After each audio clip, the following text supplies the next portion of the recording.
Du travail accompli, du travail bien fait. Pour moi, l'objectif de remporter cette course transatlantique en solitaire sur des bateaux de 6,50 m, donc la Transat 650 Charente-Maritime Bahia, Charente-Maritime Bahia Transat 650 aujourd'hui, pardon, et qu'il y avait d'autres noms avant, c'est un objectif après que j'ai depuis que j'étais étudiant, dans lequel je suis rentré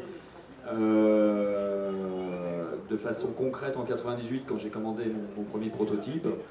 Et depuis, je voulais gagner cette course et depuis hier, c'est chose faite. Donc c'est un grand rêve, enfin pour moi c'est le rêve de ma vie d'homme et de coureur au large qui s'est accompli. Et je demande rien de plus aujourd'hui. Je pense que pour l'ensemble des coureurs qui participent à cette course, le premier défi, au-delà de la préparation technique du marin, c'est de trouver un financement pour partir. Donc on est quelques-uns, je ne suis pas certain qu'on soit une majorité à avoir trouvé des partenaires. Moi, j'ai eu beaucoup de chance avec l'équipe Teamwork qui m'a trouvé. Et c'est pas le cas de tous les coureurs, mais c'est vraiment le premier défi à surmonter parce que les difficultés de financer ces projets, forcément, n'est pas à atteindre une performance sportive. Les autres difficultés éventuelles, comme vous vous en doutez, c'est plus des questions de préparation sportive, de préparation technique du bateau, de préparation psychologique aussi pour aborder ces phases de course au large. Même si, en ce qui me concerne, c'est mon 4e transatlantique en solitaire, c'est jamais une routine. Donc, mais ça, je pense que vous en doutez, c'est pas. Je suis parti assez confiant d'une part de La Rochelle, mais surtout de Funchal.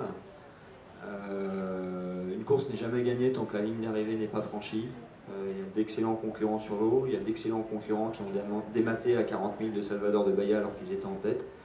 Et ça, c'est quelque chose que j'ai eu présent à l'esprit pendant toute la descente qu'on a fait entre l'équateur, où je commençais à être bien devant, et jusqu'ici, c'était de ne pas casser le bateau.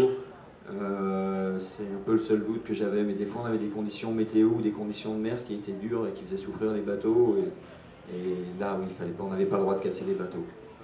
En fait, un bateau, c'est un objet de sport mécanique.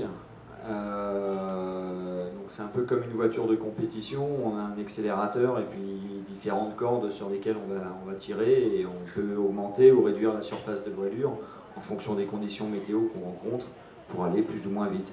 Si on va trop vite dans une mer qui est trop formée, surtout sur un bateau qui est tout plat comme le mien, ça fait des chocs énormes et on risque de casser le mât par des problèmes de vibration ou de casser la quille. Alors, ça serait intéressant d'entendre justement la version de Thomas et la version de Bertrand sur le sommeil. Je crois que c'est des approches assez personnelles qu'on a au final. En ce qui me concerne, c'était des tranches entre 20 et 40 minutes sur la deuxième manche, avec quelquefois des accidents où je ne sais pas combien de temps j'ai dormi. Ouais, alors moi c'est à peu près la même approche, entre 20 et 40 minutes, pas plus. Avec le même type d'accident que David, parfois il m'arrive de rentrer dans le bateau et puis de me réveiller 2 heures plus tard. Alors moi je dors un peu comme eux, des demi-heures ou des heures complètes. Ça dépend beaucoup du comportement du bateau. Si je sens qu'il est sain et qu'il avance tout seul, du coup je dors un peu mieux sur mes 2 oreilles. Par contre, s'il est un peu sensible et qu'il a besoin de réglage, là je dors un quart d'heure et puis je me réveille, je vérifie la vitesse et les réglages. Ouais, alors moi j'ai juste une chose à dire avant, un grand bravo à David et à l'ensemble des concurrents, et encore ceux qui sont sur, parce que derrière ça devait être encore plus compliqué que ce qu'on a eu. Mais un grand bravo à David parce que il a su mettre en place un projet innovant. C'est pas forcément simple dans des classes comme les nôtres. Il y a des establishments qui sont là depuis longtemps avec des bateaux assez typés et qui se ressemblent au final assez les uns les autres. Il est arrivé avec un bateau différent, il a assumé ça, il a fiabilisé son bateau, il a porté son projet et il a su s'entourer, et il est récompensé aujourd'hui, et voilà, je suis super heureux pour lui, il le mérite. Et, voilà, ça va être un grand jour pour toi et je suis super fier de ça. Merci beaucoup Thomas, je sais que c'est sincère et j'en suis d'autant plus flatté. D'ailleurs, moi c'était ma première transat, donc première arrivée dans la baie de Toulessin. On en a beaucoup parlé, j'ai côtoyé pas mal de ministres les 2 dernières années qui m'ont parlé de cette arrivée fantastique. Alors je m'y préparais un peu et en fait j'ai été encore plus bluffé que ce à quoi je m'attendais. J'ai eu 12 jours ou 15 jours de grande solitude, personne à la VHF, pas de terre, pas d'oiseaux. J'arrive ici, des grands buildings, des espaces verts, des îles magnifiques qu'on devine en face. Voilà, quelle belle arrivée, beaucoup d'émotions. Les grands moments, il y en a eu vraiment, il y en a eu beaucoup. Moi, je pense que ce qui m'a marqué, c'est la dimension psychologique de cette transat, de se retrouver face à soi-même. On a eu la chance, je pense, tous de pouvoir s'entraîner techniquement sur les bateaux depuis 2 ans. On a travaillé sur les réflexes à avoir techniques, mais j'avais un peu sous-estimé cette dimension psychologique. C'est ça qui m'a le plus marqué et qui me marquera le plus, et ce à quoi je repenserai, je pense, dans 20 ans.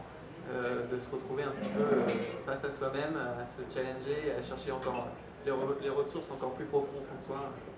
Et ça, ça a été une belle aventure. J'avouerai que plusieurs fois j'ai marqué sur un papier que je ne referai plus cette course, qu'il faut être idiot et vraiment bête, et puis je reviens. Donc c'était une édition qui était très différente déjà des 2 autres transats que j'ai fait. Je suis arrivé 3 fois à Salvador. C'est vrai que c'est une course qui pour moi c'est une aventure avant tout, qui est magique. Là les conditions météo étaient un peu différentes, on a eu du mal à trouver du plaisir. Ce qu'on recherche nous c'est de descendre des grandes vagues sous spinnaker, en vente arrière. Là, c'était un petit peu plus tendu, donc il a fallu trouver d'autres choses. Mais ce que je venais chercher avant tout, c'était...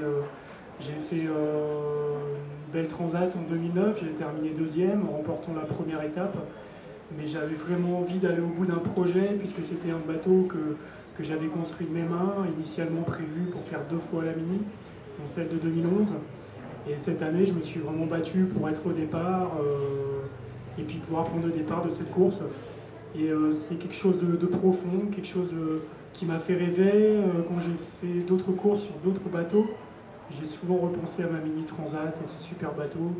Et vraiment, c'est porteur de plein de rêves, plein de messages forts.